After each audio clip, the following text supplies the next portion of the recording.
SwayamPrabha. Digital India. Educated India.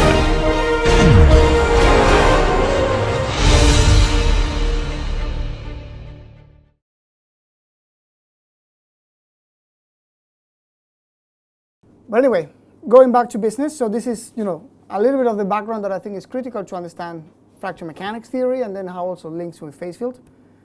So just to finalize Griffith's part, so basically he came up with this conclusion, but then of course he did experiments, right? So this is the scientific method. We come up with a hypothesis, and then we need to try to test that hypothesis. So he did experiments on glass. Glass is kind of a model material because it's very brittle, and before understanding ductile fracture is even more complicated, so let's try to understand brittle fracture. So the first thing he said is, okay, he said if we he came up with this expression. He said, so if I take this square root of A and put it there, everything here, except for the failure stress, this is the applied stress, this is the crack length, this is the surface energy, and E. So everything is a material property for A and sigma F. So he said, okay, if I take the square root of A here, is this actually a constant? So he did experiments on glass sheets. He introduced a defect. You can take a glass cutter and introduce a small defect, and then introduce defects of different size and see what load they fail. And he obtained this data when he plots these two quantities. So it is indeed a constant. So that was good news for him. Indeed, it seems that things fail following this scaling relationship. So there seems to be a relationship. There seems to be the fact that the crack size governs failure based on this some sort of material property. So that was a good news. Then he wondered whether this constant, of course, was equivalent to these quantities. And from this data that he obtained from this experiment that we did with glass sheets at different crack lengths, he was able to estimate what these constants would look like, except for the A. So this constant would look like. And then he realized, he could obtain basically everything here is known. We know Young's modulus, we know pi, so he could solve for this gamma. And this surface gamma he found to be 1.75 joules per square meter. And he had additional data suggesting that it was roughly on the order of 1 joule per square meter. So this was good news. It seemed that his theory proved to be sensible. And then finally he tried to use his model to predict the strength variation in glass. And for that he tested glass fibers with different diameters. And his model seemed to agree quite well. And his model was also, he could also extrapolate his model to assume that the smallest defect he could have would be on the order of the molecular diameter, and then he will get a theoretical strength of 11 gigapascals, which was not too far away from the theoretical strength for silica glass that we discussed before. So he was quite satisfied with it. This is the birth of fracture mechanics. He came up with a theory that explained the English conundrum. So yes, English said we needed infinite stress. No, stresses might be infinite locally, but for a crack to grow, we need to achieve an energy.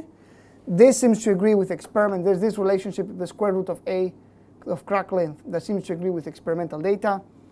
The estimates of surface energy for an ideally brittle material are on the order of the theory. Experiments seem to be in agreement with theory. And finally, we can understand this strength sensitivity of glass and other materials. So this was a good story. And I guess the idea is that, his approach is in good agreement with atomistic theory, and the defects are always present, even if small. So at the end of the day, the summary is that, you have a material property called toughness in units of joules per square meter that defines a material resistant to fracture. The toughness of a material is the energy needed to advance a crack by a unit area in the material. So the toughness measures the resistance of the material to crack growth. We can measure the toughness in the lab. We can just take a sample of material, we cut a crack, and we pull that sample into the crack growth.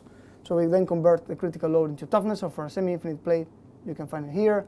We can, if we measure the critical load, then, this is for a semi-infinite plate, so one will have to do experiment with a very large plate, as Griffith did, relative to the crack size. But, for other materials, we can also come up with expressions like this one. There will be a geometry factor somewhere. And so we can relate the failure strengths to some critical energy. And I think the only thing that goes beyond Griffith is that Griffith was focused on validating his theory. He was looking into metal fatigue, so he was looking about a wide range of materials. But he was validating his theory with glass. Well, in reality, so he could compare surface energies, fracture energies, with theoretical estimates for ideally brittle materials, looking at really atomic separation strength. And some materials are very brittle, like silica glass, and they have toughnesses of a few joules per square meter. But others, like steels, they have very high toughness on the order of 1,000 or even tens of thousands of joules per square meter, which means that the energy required to create unit surfaces, not only the energy required to separate two atoms, but also energy related to plastic work, to dislocations, and other phenomena. And if you think of carbon-reinforced polymer composites, then the energy necessary to grow a crack is not only the energy required to separate two atoms in the matrix, but also break the fibers that are bridging the crack. So there's other things that can come into place. But thermodynamics applies. We all believe in thermodynamics. It's just a matter of whether this GC is a small number or a bigger number. And you can get here the numbers for typical materials. You can see, of course, metals are very ductile, particularly some metals. Steels are quite ductile. Fiber reinforced composites can also be relatively ductile. And then, of course, what are brittles are ceramics, cements, ice, and glass. These are the most brittle materials. But you can see what is quite remarkable is that you span a wide range. So this is a log plot. So you are really spanning a very wide range of values of your toughness. So it's really quite significant what you're spanning around. So just to finalize, when it comes to Griffith's energy balance, what he concluded was that for the crack to grow, something needs to happen. The energy that is made available or released, the energy stored in the material, has to be equal than the surface energy of the new surfaces created. So basically you have two things. You have a fracture driving force, the energy stored in the material that is going to be released. This is described by G, the energy release rate. That is a function of the loading conditions and the sample geometry. So if we go back to this equation here, so you have basically the fracture resistance is GC, and then the rest of the thing depends on the crack size, the material properties, and the, so well, we can group, let's say you can group these two into a material property, and then you have something that depends on the applied load and the crack size. So you have basically a fracture driving force that tells you how much energy is being stored in your material that is going to be released when the crack grows. And that is described by G, the energy release rate. That is a function of the loading conditions and the sample geometry versus a fracture resistance, the energy required to create unit surfaces, which is described by GC, which is the toughness or critical energy release rate, which is a material property. So if this driving force for fracture G is smaller than the fracture energy, then no fracture will happen. If the energy release rate is equal to the fracture energy, then fracture will happen, or larger, of course. And then there's one more concept that you're probably very familiar with, which is the concept of the stress intensity factor. This came by an American, George Irwin, and he basically reformulated Griffith's approach to make it a bit more practical. So he said, this is Griffith's equation. Remember Griffith's equation for the infinite plate.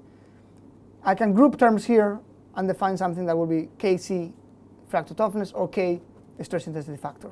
And that will be the relationship with GC. So basically you're grouping those two material terms. And this will be GC for plane stress, and this will be for plane strain. But the idea is that you have a term K that you can relate to G, or Kc related to GC, and it's basically the same idea. But the reason why this became a more convenient approach, maybe I'll say first, that at the end of the day, basically you end up with the same thing. You have a fracture driving force that is either G, energy release rate, or K, stress intensity factor, which is a function of the sample geometry and the loading conditions. And you have a fracture resistance, a toughness, that is described by GC or by Kc, the critical stress intensity factor, the fracture toughness. That is a material property. And some books use different notation, so I don't know what you saw in your fracture mechanics courses, but I'm going to follow the approach by Ashby's books, where he calls toughness GC and fracture toughness Kc. But at the end of the day, it's the same thing, right? We have a driving force and something that is a resistant to fracture.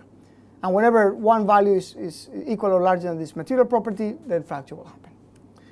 But the reason why so you may at this point wonder, okay, why was this man interested in this K? Why we cannot just use the Griffith approach? It's the same thing anyway.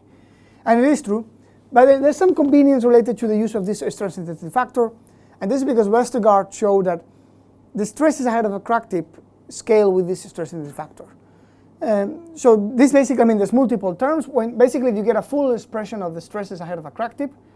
This is, imagine a crack where a polar coordinate system is centered at the crack tip. So you have x and y, but you can also have r and theta. These are the polar coordinate systems. The stress fields look something like this. So it will be the sigma xx, sigma yy, the shear one, xy. So what you see that the first term is basically some sort of something that depends on coordinates, and then some sort of amplitude factor, k. So basically when you go towards 0, when you approach r towards 0, these other second order terms become negligible, and you find out your stresses. This is the stress tensor, or stress matrix.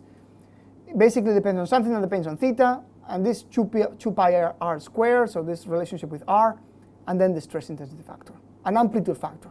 And the same goes for the displacements. And by the way, you can see here that as r goes towards 0, your stresses become infinite. So similar, this becomes very small, and this becomes gigantic. So similar to what Irwin predicted, Inglis predicted, so all in good agreement with the previous development of fracture mechanics.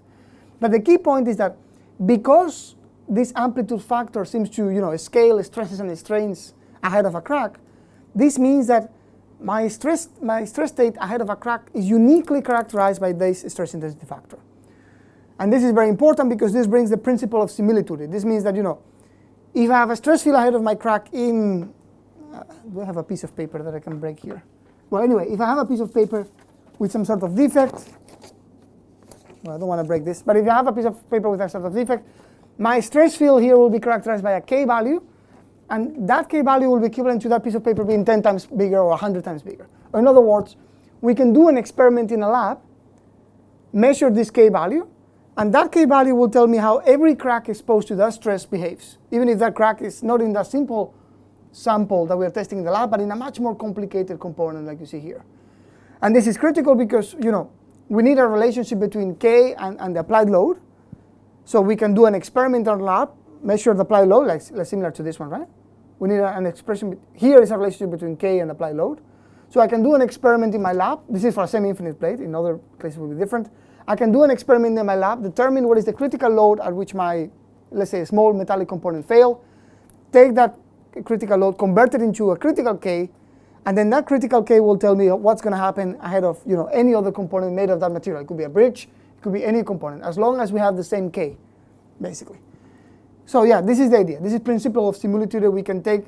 It's the same behavior in a test sample in a real component, as long as that K field exists. And this is what engineers make use all the time. So we run, basically because there's a relationship between displacements and K, or stresses and K, we can do finite element simulations of any component. And engineers do stress analysis all the time, so you just need to add a crack now. And based on those stress fields or displacement field, you calculate your stress intensity factor, and that tells you, how likely that crack is going to grow. And you compare that to a critical stress intensity factor that you measure in your lab using a component where the relationship between the applied load and K. So how do you relate the applied load with K? So it's something like this. So the fracture driving force is a function of the applied load, sigma infinite, multiplied by a geometry factor, and then the square root of pi a being the crack length. So of course this you can express it also like this. This is the applied load thickness. Applied stress is always load divided by area. And then this geometry factor, for some very simple geometries we can derive analytically. So you can see here for a thick sheet is 1.12, for a thick sheet with a plane crack is equal to 1, and so on and so forth. And for others more complicated, we use finite element analysis. But the idea is that I know the geometry factor in the component that I'm testing in my lab. It could be a single edge notch tension. I pull, I measure my critical load, I go here, that tells me what is the critical stress intensity factor. Then I go to my engineering component, I do stress analysis, I determine K, and I figure out whether my crack is going to grow or not. That's the idea. And then the fracture toughness is of course related to the toughness of Griffith. So qualitatively the graph follows the similar patterns. But it's good to get a taste for the numbers. It's good to have, I think most fracture mechanics engineers, if you ask them, okay, what is the toughness of a ceramic? They will say between 1 and 5 megapascals a square root meter. What is the toughness of a metal? It could be on the order of 100 or 200 or even more megapascal square root meter, and so on. So it's a good idea to get a taste from the numbers. And now you can see soda glass below 1 megapascal square root meter, most ceramics 5 megapascal square root meter, ductile metals 100, 200, and so on. Okay, so that's for elasticity. Now we can consider also plasticity. And there's two ways engineers will typically consider plasticity in fracture mechanics. One is through this idea of the transition flow size. And I don't know if you've seen this transition flow size, but because it is taught in some fracture mechanics courses, but not in others.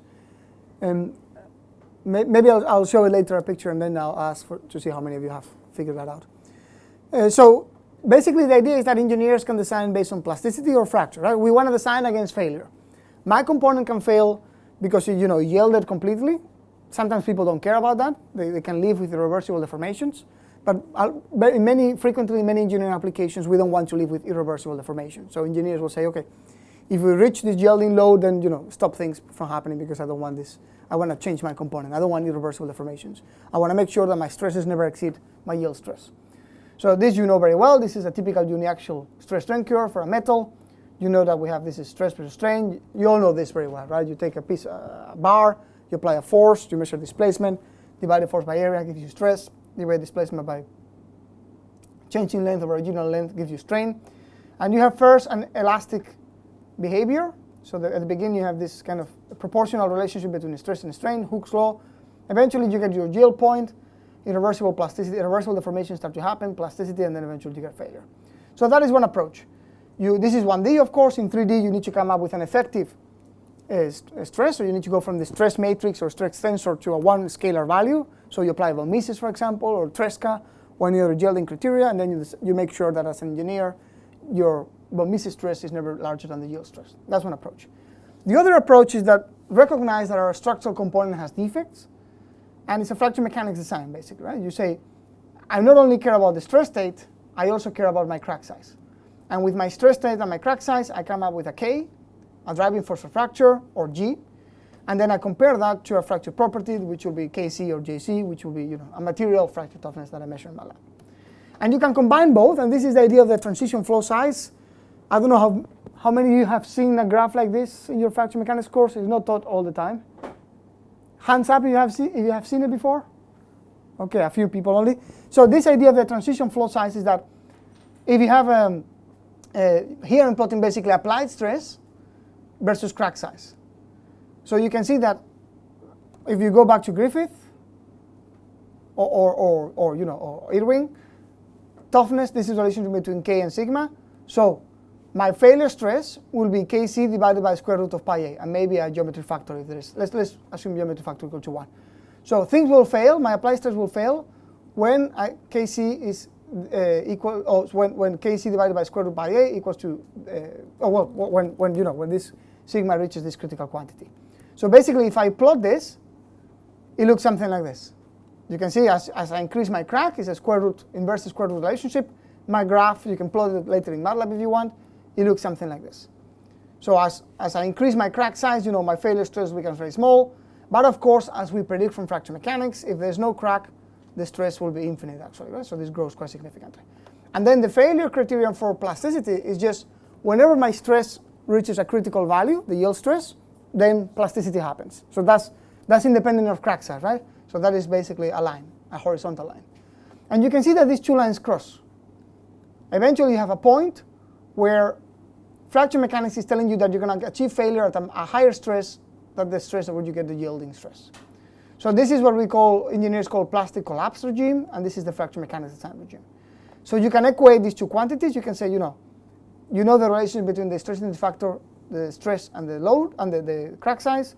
You make equal to sigma y, you make equal to Kc, and you compute the transition flow size for your material. And basically, you can see how it depends, right? So if you have a very tough material like a steel, your transition flow size is going to be large. If you have a brittle material like a glass, this guy is going to be very small. And this is quite important because it means that in a steel, if your crack is below this quantity, if my crack is somewhere here, things are going to fail by plasticity, are not going to fail by fracture. Engineers always want to work in that regime. These are basically strength-dominated failures or plastic collapse failures. You want things to fail due to plasticity because it's a much more progressive type of failure, because you can see with your own eyes that things are failing, you can replace your component. This is what engineers call fast fracture or catastrophic failure. You don't want these things from happening. So a lot of the engineering design goes about, I check my crack size, is it below this? I'm happy. Then I check my loads. Of course, maybe I want to have my load somewhere below this sigma yield. I'm going to be in this regime. That's fine. But this is a lot of the design goes into this transition flow size. And of course, if the transition flow size if your material is very brittle, this transition flow size is going to be very small, which means that in a ceramic, a small crack can trigger catastrophic failure. In a metal, my crack has to be much larger. And you can see here this Ashby plot of toughness versus strength. You can see here multiple materials and this transition flow size, how it changes from 100 millimeters to all the way to 10 to the minus 4 millimeters. So it can vary quite significantly. You can see here, by the way, how you have the toughest materials are engineering alloys, steels, nickel alloys. You can also find ceramics at the bottom here, some polymer foams, but cement, concrete, ice here, very low fracture toughness. And those here you can see the engineering ceramics. So relatively large square root meter, but then 10 megapascal square, 2, 3, 4, 5 megapascal square root meter, but also very low transition flow size. So little cracks are going to be problematic in brittle materials. More ductile materials lead to bigger cracks. By the way, you can also see here that in metals, there's a trade-off between ductility and toughness. So if I think of the steels here, look at this ellipsoid here. For steels, you can see that if I do something to increase my strength, I lower my toughness as well. Look at the shape of this. And this makes sense, right? What do we do to increase toughness in a metal? Or what do we do to increase strength? We want to put obstacles to plastic deformation. We want to, put whatever obstacle you think, carbides, whatever you think to increase your yield stress, to lower plastic deformation. And of course, plastic deformation also gives you toughening. The more plastic work, the more tougher your material is. So by putting obstacles to plastic deformation and increasing your yield strength, you are lowering your fracture toughness within this class of materials, steels. Okay, anyway, so this is the key point. This is one of the key points of fracture mechanics. You want to design to make sure that fracture does not happen. So for example, imagine they tell you have a plate with a crack of this size and this toughness, and what is the load that you need to work? So you say, okay, this is my crack size, I'm in the fracture regime, and I know the relationship between this. I have measured my fracture toughness, so I want to apply a load to my plate that is going to be around here, below the critical load. However, they say, okay, sometimes in engineering practice, you don't have full control over the loads. Imagine you're in a plane, and they say, okay, you're going to design this aircraft. We know what is the typical crack size, the typical defect that we can inspect in those components of your aircraft, and it's going to be subjected to an inside pressure of your plane. So you're going to be working somewhere here, and then you know what material to use, you know the pressure because you know fracture mechanics. But it could be that there's an increase in pressure that you didn't predict. So if you're somewhere here, maybe catastrophic failure will happen. So engineers will always try to work in this side of the picture. They want to make sure the cracks that you can find in your material are smaller than your transition flow size, to make sure that if things fail, they will fail due to yielding and they will not fail due to fracture mechanics. So that's the idea. Okay, that's all regarding linear elastic fracture mechanics. This is what we teach our undergrads in the first year, linear elastic fracture mechanics. But there's also plasticity, of course. So basically, most materials will have some sort of, we said stresses are infinite near a crack tip if you assume linear elastic fracture mechanics. So there will be some sort of non-linear deformation happening near crack tips for all materials. If we think of metals, you get plasticity, of course. The issue is that if this plasticity is very localized, linear elastic fracture mechanics, these ideas of K and J also apply. And you can see this here. This is what basically you have. Remember when you plot the stresses with this K field, you saw that the singularity was 1 divided by 2 pi r.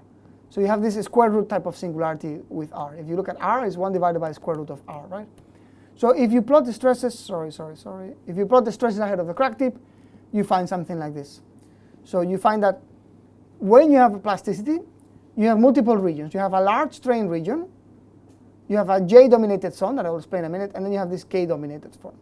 And you can see that, if you plot your stresses as you approach the crack tip, you do have this K-dominated zone. You have the square root singularity. So still K uniquely characterizes your stress state ahead of the crack. You can still use K, you can still use linear elastic fracture mechanics.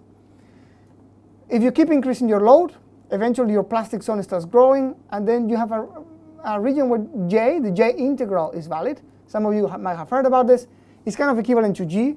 It's a measure of, it was developed by Jim Rice at Harvard, or I guess he was at Brown at that time, and it's related to this singularity called the Hutchison-Rice-Rosengren singularity, the HRR system. But basically, again, you have a parameter similar to K that uniquely characterizes your stress state ahead of the crack tip. So this is the idea. You have a J, you have this singularity, and therefore you can apply the principle of similitude. You can use this idea to look into your small sample in your lab and the bridge, in the big bridge in the real application. So that's fine. And then if you eventually increase your load too much, then nothing is valid, and then no J, no K, all the parameters are needed. Yes? Can I read the Y level next to log of? Yeah, so this is sigma YY, so that will be the remote stress. So the stress ahead of the crack tip, not remote, sorry, the local stress ahead of the crack tip. And this will be R divided by some sort of sample size L. Yes.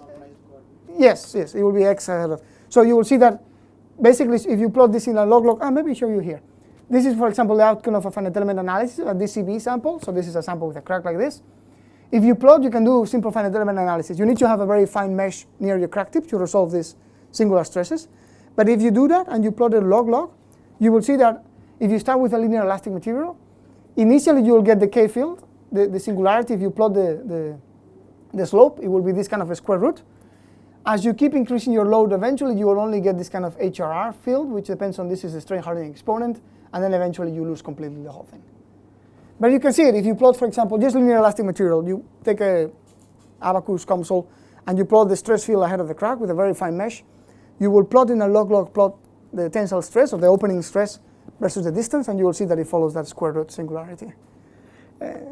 Yeah, this is an example of a paper that we have in the submission where you basically do these calculations.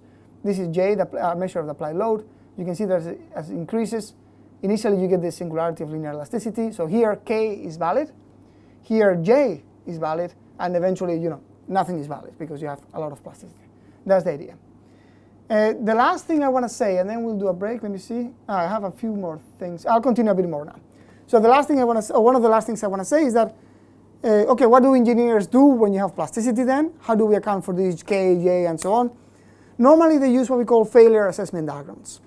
So here you plot the fracture ratio, which is called KR, which is basically a ratio between K and KC. So when this is equal to 1 is the linear elastic fracture mechanics. And then versus the load ratio, which is a measure of the load versus the plastic collapse load, the load that will cause the yielding of the component. And then they eventually, there's various ways of building this kind of failure assessment curve or first measurement line. But at the end of the day, what you want to count is that for the fact that basically you want to go from here to something that you can also use. This you can also use for elastoplastic fracture mechanics design. But they do something like this where basically here I'm going to the extremes. I'm taking this stream, the plastic collapse stream, and the linear elastic fracture mechanics stream. But in reality, things will go from here to something like this, more progressively. So this is what a failure assessment diagram captures. So first you can plot the linear elastic fracture mechanics one. The linear elastic fracture mechanics just tells me at a critical load, failure will happen. So that's one line. The plastic collapse will be as well. When P equals Py, that's what you get. And then how do you go from this line to this line? Basically, there's various ways that you can do that. It's all based on this concept of J. J can be related to the stress intensity factor. So you could define some sort of effective stress intensity factor that will give you like an elastoplastic stress intensity factor based on this J integral. Because remember, there's a region where K is not anymore valid, but J is still valid. And when you take that, there's multiple approaches in the standards. Engineering standards have multiple approaches, but they all look something like this. So depending on your yield stress and your yield strain, you get a curve that looks something like this. Then it's basically a way of going from linear elastic fracture mechanics, K equals Kc, plastic collapse, the load equals the critical load, and then something in between that is based on this J integral, or an effective elastoplastic fracture driving force. That's the idea. Okay, so now at this point, you may wonder, how can it be that components fail? If fracture mechanics is there, and components fail all the time everywhere, in very well-developed countries where fracture mechanics standards have been established for decades, where engineers have well understood safety factors, where they follow protocols to the line. This for example happened in Italy a few years ago. This was in the US, the biggest environmental disaster not that long ago. So why do things fail if we understand very well? We have this transition flow size. We said, if I look at my crack, if my crack is bigger than this, I just need to make sure that my load is below the fracture critical load. If my crack is a little more than this, then for plastic collapse to occur, I just need to make sure that my stresses are below the yield stress. Why do things continue to fail? Well, one thing is that, of course, there's other things that go beyond fracture mechanics. One of them is fatigue. Basically, this transition flow size is being reduced. And this transition flow size can be reduced due to fatigue. It could be that, because we are applying cyclic load, we are basically changing your material. We think that we understand this toughness, but in reality, this toughness is changing because fatigue is degrading that toughness. And the other aspect is that we think that we understand this toughness, but the environment, for example, in this case, was corrosion. The environment is changing my material. So some things are happening. I think I understand my material, but the material I'm thinking of, the material I tested in my lab, is not the material that I'm seeing in reality, because maybe it underwent cyclic loading, and so fatigue has changed my transition flow size, or environmental degradation. So one of these sources of degradation is, of course, fatigue. Most engineering components are subjected to cycle loading, and I would say 90% of failures today are related to either environmental or fatigue factors. What happens is that, of course, you're applying a load that is supposed to be safe, but because you apply that load millions and millions of times, you are actually doing small degradation of your material, and you actually damage your material. It's not enough to grow a crack, but eventually, after applying a lot of load, the crack does indeed grow. And typical application and fatigue quantities that will make use of it are, if we think of as a cyclic load, it will look something like this. It's the simplest one you can think, a sinusoidal cyclic load. So you have a minimum stress and a maximum stress, and then you have a stress range or stress amplitude. This divided by 2.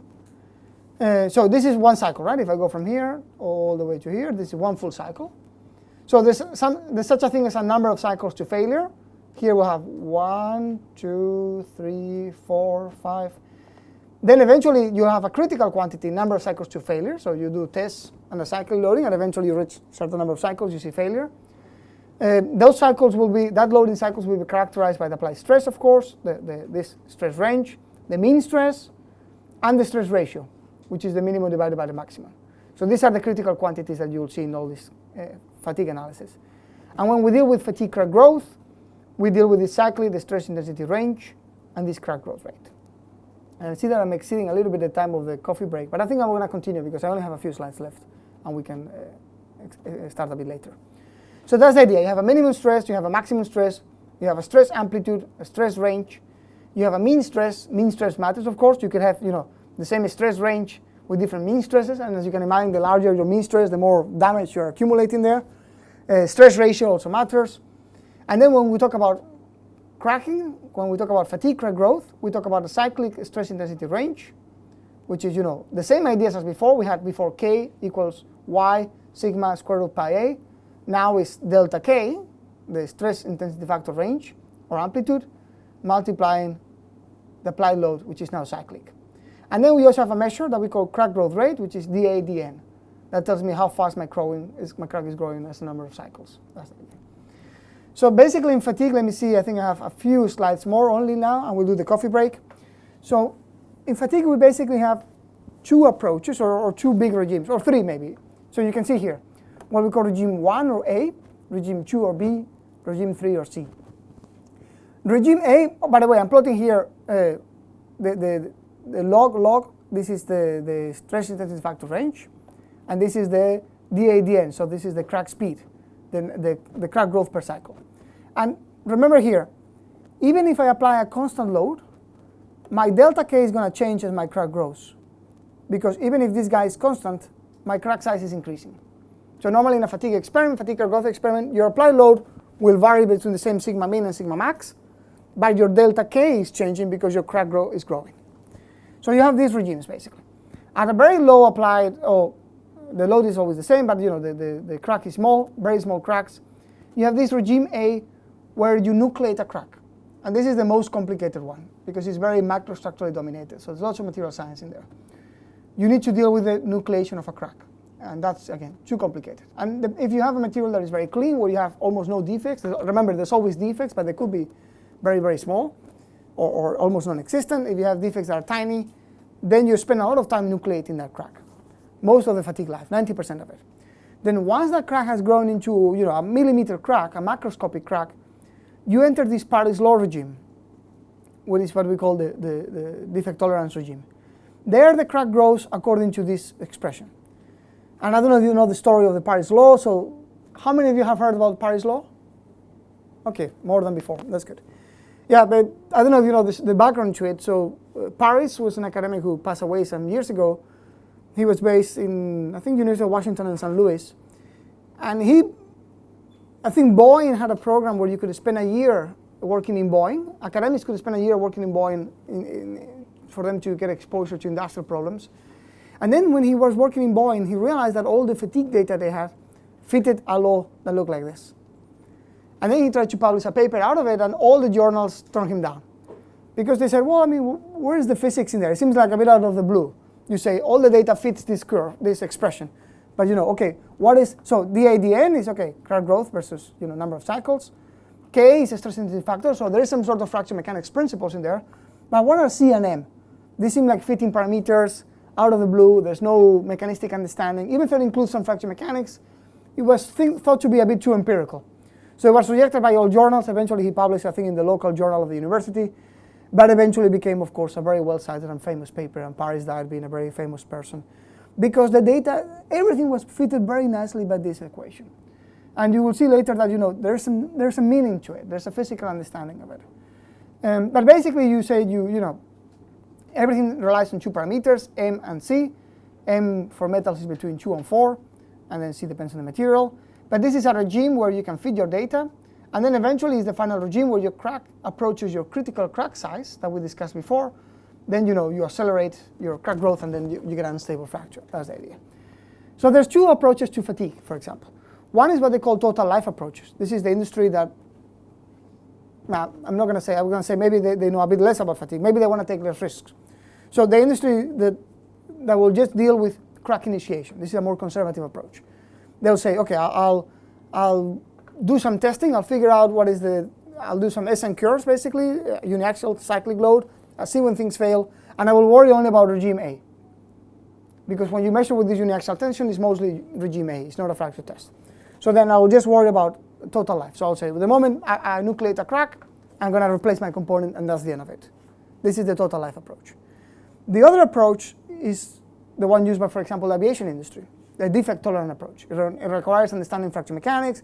It requires more inspections. But if you were to do a total life approach, in aviation, flying will be very, very, very expensive. Every time you had to replace a crack in an aircraft component, it will be very, very, very expensive to fly.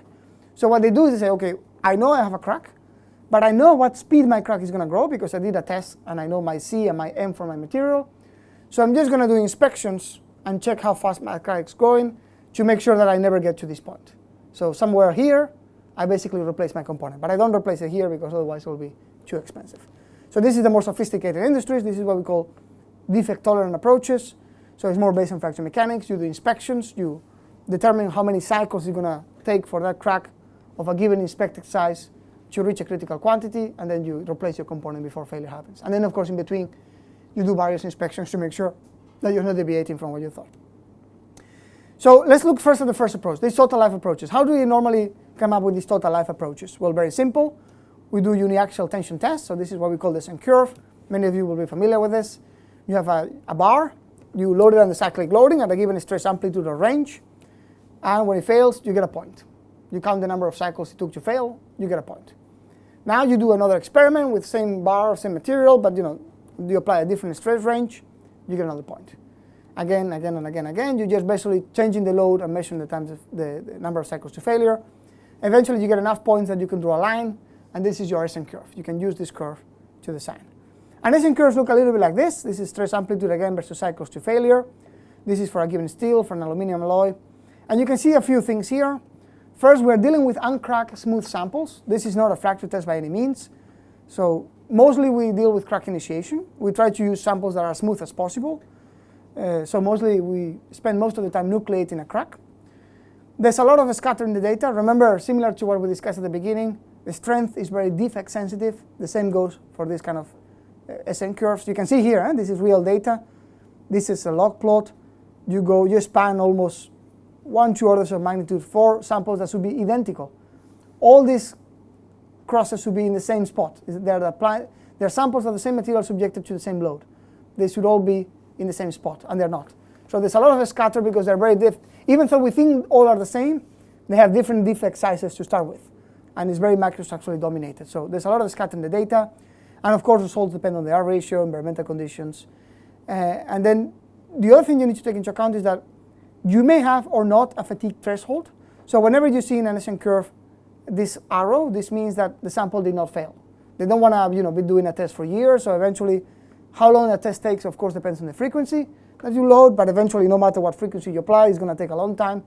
So they do tests until a certain point, and then they say, we stop. It didn't fail at this point, it's likely not going to fail.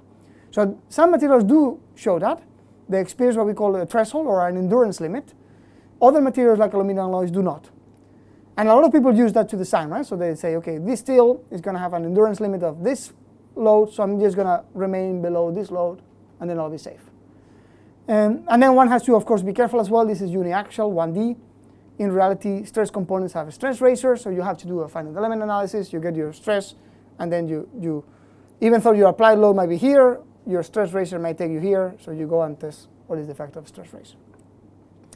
And the last slide that I have before the coffee break, of course, we also deal with fatigue crack growth. So this is the total life approach, mostly dealing with crack initiation, which is arguably the most or the least understood part of fatigue.